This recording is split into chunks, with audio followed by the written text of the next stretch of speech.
अनुयायी बन गए। बोलिए तथागत बुद्ध की। और ये माननीय कल्लू दादाजी की तरफ से नेवादा से ये 20 राष्ट्रीय मुद्रा हमें सम्मान स्वरूप भेंट हुए। बहुत बहुत धन्यवाद। एक बार जोरदार तालियां दादाजी की भी बजाइए। तो प्यारे भक्तों, माताओं, बहनों, कुछ लोग प्रश्न कर देते हैं, कहते भाई बुद्ध कथा में तो बताया जाता है कि बाबा साहब के मार्ग पे चलो, तथागत बुद्ध के रास्ते पे चलो, बाबा साहब के बताए हुए रास्ते पे चलो। अम्मा भाई ने ध्यान दें, कुछ लोग प्रश्न कर देते हैं, कहते लोग कहते हैं कि बाबा साहब के रास्ते पे चलो, भगवान बुद्ध के रास्ते पे चलो, तो हम कैसे बाबा साहब के रास्ते पे चले, कैसे भगवान बुद्ध के रास्ते पे चले? तो हमने उन लोगों को बताया, हमने कहा भैया कोई बस कोई ट्रेन तो जाती नहीं है उस रास्ता पे। अब तुमको अपने विचारों में ही परिवर्तन करना, अपने विचारों में ही बदलाव करना है। माताओं बहनों, शिक्षा और ज्ञान की तरफ चलना, अंधविश्वास आडंबर पाखंड को छोड़ना बाबा साहब तथागत बुद्ध के मार्ग पे पहला कदम होता है। अगर हम बुद्ध के मार्ग पे चलना चाहते हैं, बाबा साहब के मार्ग पे चलना चाहते हैं, उनके सच्चे अनुयायी बनना चाहते हैं, तो हमको अंधविश्वास आडंबर ढोंग पाखंड को छोड़ के ज्ञान और शिक्षा के रास्ते पर आगे बढ़ना है। बोलिए बाबा साहब की जय। माताएं बहने, तो आप यहाँ से ये संकल्प लेके जाएं कि हमें अपने बच्चों को स्कूल की घंटी की तरफ भेजना है, अपने बच्चों को खूब पढ़ाना है, अपने बच्चों को शिक्षित करना है। अगर हम बाबा साहब के अनुयायी हैं तो हमको पहला काम यही करना है।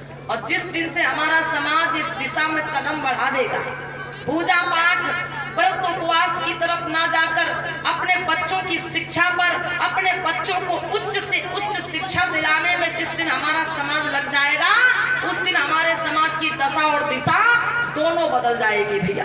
क्योंकि जब हमारे समाज के बच्चे पढ़ेंगे, अच्छा अच्छा का चौंगा खा रहे हो तुम, और का दिखाई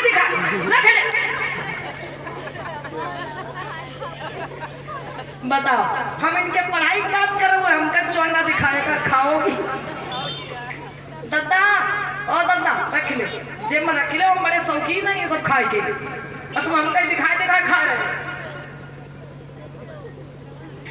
बोलिए बाबा साहब की।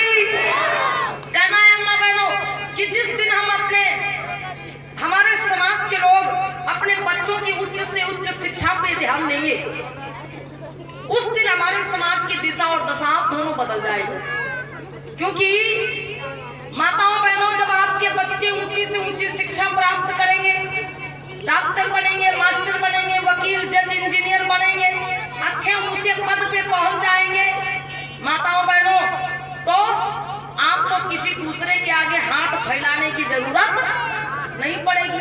किसी देवी देवता से फिर मांगना नहीं पड़ेगा कि हमारी गरीबी दूर कर दो, हमारी परेशानी दूर कर दो।